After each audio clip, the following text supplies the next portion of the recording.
Saludo con gusto al ingeniero Ramsés Pech, él es asesor en energía y en economía, bueno, con artículos muy interesantes, con críticas y análisis muy bien fundamentadas. Ingeniero Ramsés, te saludo, ¿cómo estás? Muy buenas tardes. Buenas tardes, aquí guardado en la casa. Sí, ¿verdad? Igual nosotros también transmitiendo desde casa, dejamos el estudio por lo mismo. Yo creo que todos estamos cuidándonos. Ayúdanos a entender dónde estamos parados con la Comisión Federal de Electricidad, y tiene muchas aristas el tema de la energía, pero quisiera tu visión, ¿dónde estamos parados con apagones enfrente? Incluso en la mañanera se hubo un apagón ayer en la mañanera, y bueno, hemos tenido y hemos visto en los diferentes puntos del país que los apagones han venido multiplicando. ¿Dónde estamos parados y qué es exactamente lo que hace falta, Ramsés?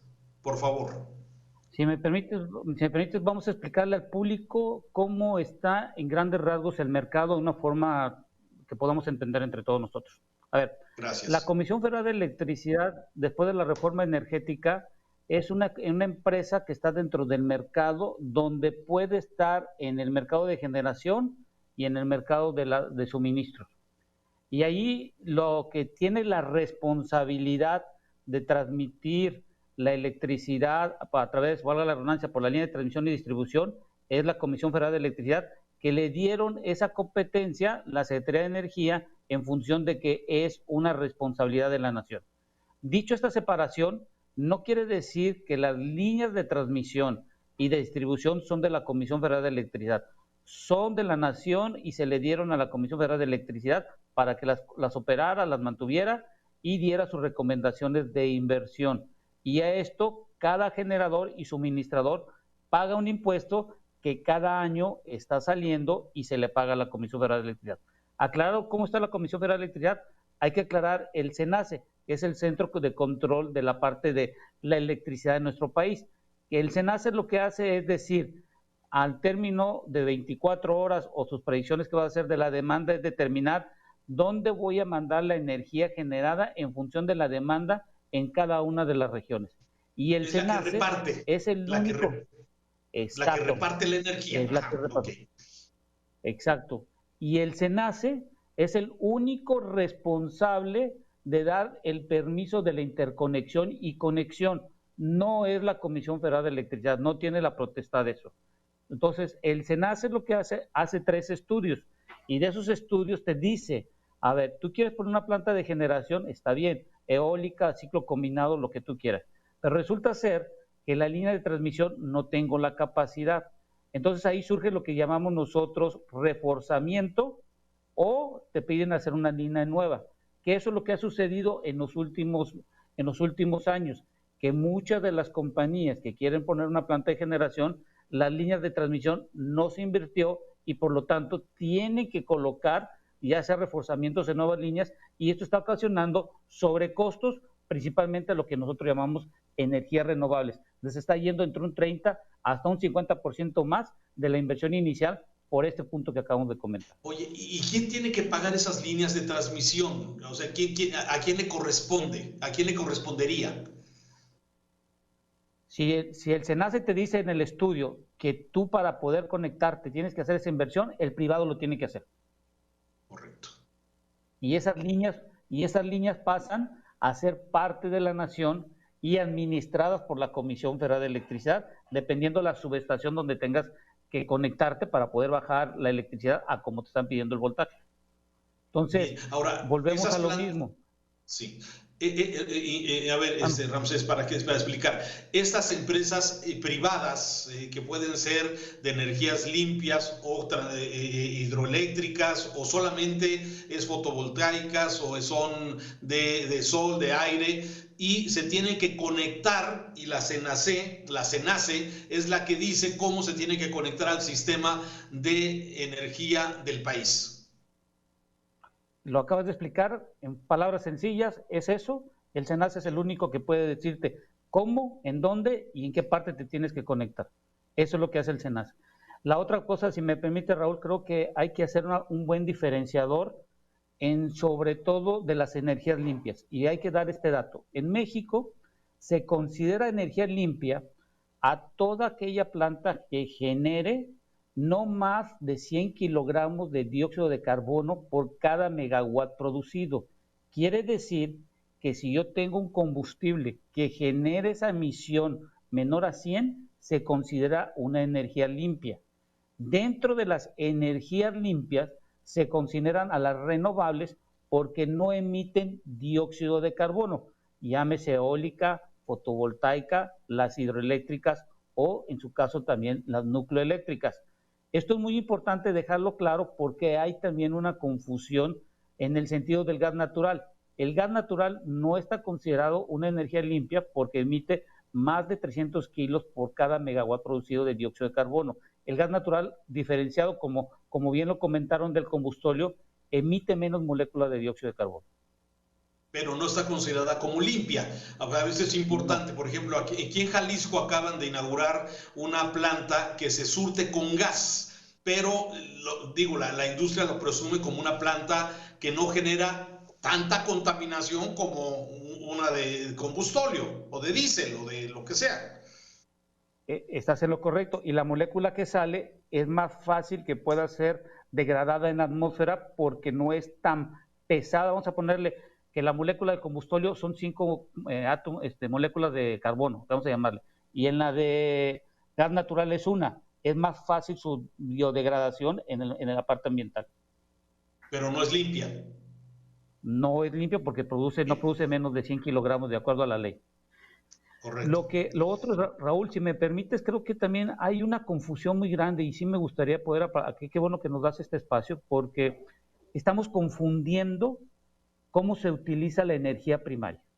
A ver, energía primaria se llama a toda aquella materia prima o recurso natural que tomamos de la naturaleza sin transformar. Eso quiere decir crudo, gas, minerales, agua, radiación solar, el aire y todo lo que tomamos de la naturaleza.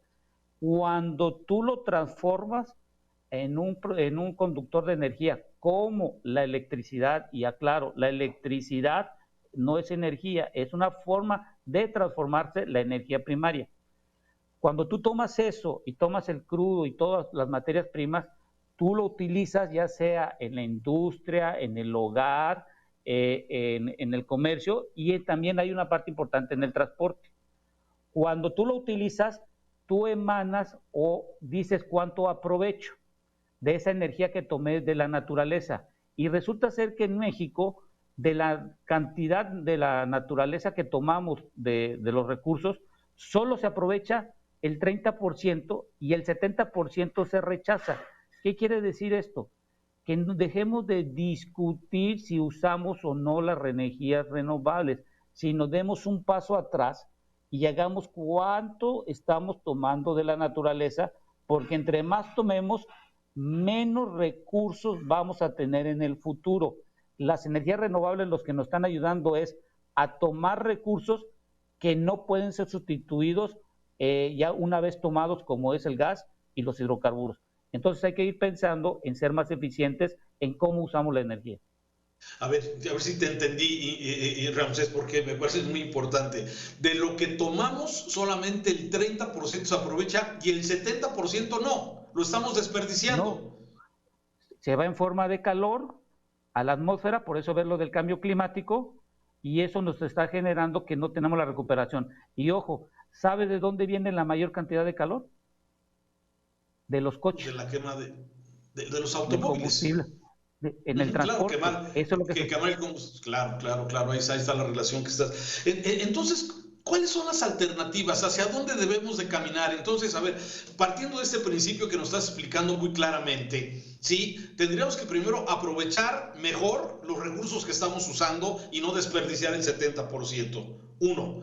Y segundo, aprovechar las energías renovables, ¿sí? Para quitarle presión al otro. Pero tendremos que primero hacer el uno. No sé si te entendí bien. No, lo estás entendiendo correctamente y me estás confirmando lo complicado a veces que es explicarlo, me lo estás entendiendo y que te agradezco mucho. Raúl, la otra cosa, a ver, ya tenemos a un presidente nuevo en Estados Unidos. A ver, Estados Unidos es institucional y ya nos los confirmaron con lo que pasó en el Capitolio.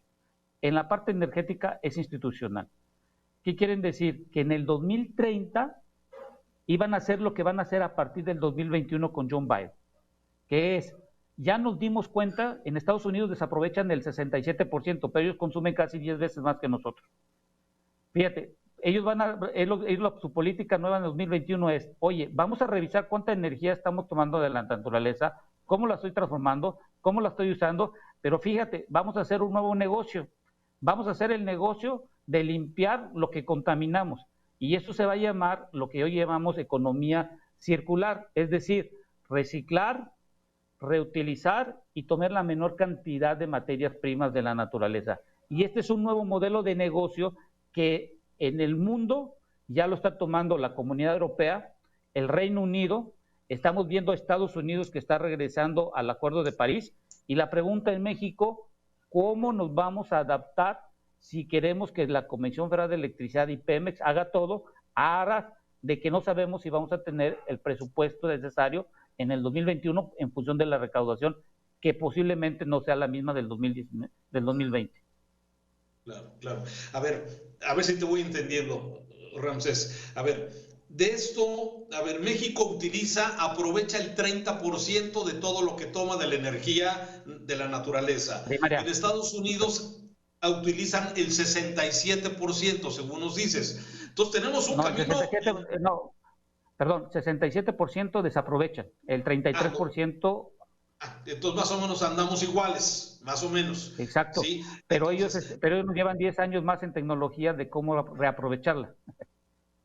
Bien, entonces, ¿cuál es el reto para México ante esta circunstancia que nos estás comentando, que es aprovechar mejor los recursos que tenemos, buscar también las energías limpias como sea? ¿Y qué es lo que está pasando? Platícanos así, tan sencillo como lo estás haciendo. ¿Cuál es el atorón? ¿Por qué estamos atorados en este tema? ¿Es un tema de visión, de ideología o de capacidad técnica? Más bien dicho, te comento, nosotros tenemos una visión sexenal, que quiere decir que cada administración que entra... Exacto, no tenemos una misión de largo plazo que esté en función de lo que acabamos de comentar, de cuánta energía tomas de la naturaleza. Entonces, ahorita lo que tenemos que hacer y replantearnos hoy en día es cuál es la misión de largo plazo, que no sea una visión transeccional, sino que sea una política institucional de largo plazo. Eso es lo que nos está faltando. ¿Por qué te lo digo esto? Porque revisando el Producto Interno Bruto, cuando tomo los datos del INEGI y reviso cómo ha influido la parte energética en el PIB y todo lo que hemos visto, resulta ser que se ha contraído la inversión en los últimos 2 años, en función que también la inversión directa extranjera se ha reducido de inversión en capitales en nuestro país. Y esto lo que nos va a mermar es que vamos a tener un atraso cuando menos de 4 a 5 años comparado con la evolución y la revolución que están haciendo hoy a nivel mundial verde en cuanto al aprovechamiento de las energías primarias. Finalmente, ¿qué tiene que ver esto que nos estás platicando, sí, con estas quejas que hay de parte de congresistas estadounidenses y de estas cartas que acaban de mandar los exfuncionarios de Trump al gobierno mexicano para que se respeten los acuerdos, especialmente de inversiones extranjeras en México? Platícanos así sencillamente por qué es importante esto. Ok, lo que hay que entender es que nosotros estamos comentando solo el capítulo 8, donde dijimos de la soberanía de nuestro país, de los hidrocarburos del subsuelo. No nomás es el capítulo 8, hay diferentes capítulos dentro del TEMEC. Lo que hay que entender es que la reforma energética fue emitida en el 2014 y aplicada a partir del 2015. Tenemos 5 años de mercado. Y dentro de las negociaciones del TEMEC están todas las leyes, como por ejemplo la reforma energética. Quitar a los órganos reguladores, como la Comisión Nacional de Hidrocarburos y la Comisión Reguladora de Energía, causaría un caos en el mercado y no tendríamos una interlocución con nuestros socios comerciales.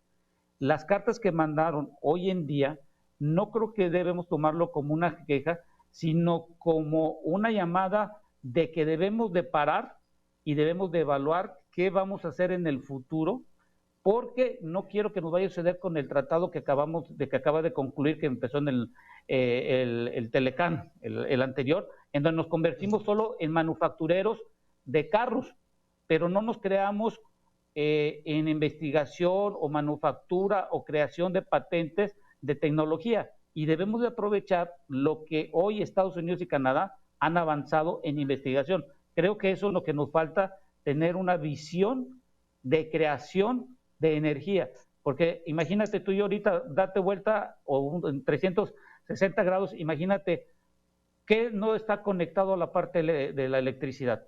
Y la electricidad lo que depende es cómo la generas y cuánto tomas de la materia prima. ¿Estamos agarrados con alfileres o tenemos un sustento fuerte en nuestro sistema como está actualmente con este ente como Comisión Federal de Electricidad, con las líneas de transmisión como nos has explicado, con este CENACE que es el que distribuye la información, la distribución de la energía y pues muchos generadores, entre ellos la voltaica, la eólica e incluso la misma la hidroeléctricas y todas las que generan energía? Sí, y mira, para hacerlo con un punto de comparación, en Estados Unidos ellos generan energías renovables con eólica y solar alrededor de 35,000 megawatts por hora, que es la misma demanda que nosotros tenemos en promedio de consumo a nivel nacional. Imagínate, lo que consumimos nosotros, ellos lo generan en energía solar y eólica. Imagínate cuánto llegamos.